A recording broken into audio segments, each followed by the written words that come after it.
We are going to do a walkthrough of a CTD N90 toe notching saw with 18-inch blades. Please remember to hit the subscribe button, like, share, and turn on notifications to receive our latest videos as they drop.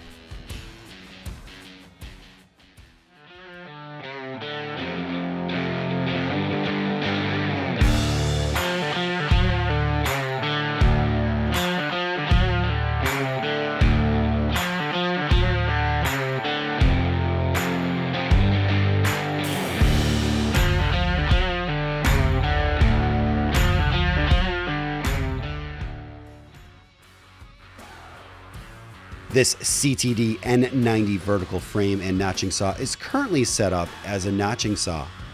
What sets it apart are its optional 18-inch blades, whereas a standard machine is usually set up with 16-inch blades. It's powered by two 230 460-volt 3-phase 3-horsepower motors.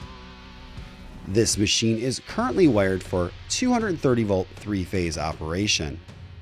The arbors are 1 inch, while the blade speed is 2,800 RPM and dual belt driven. It can be cycled up to 10 times per minute and is foot pedal operated.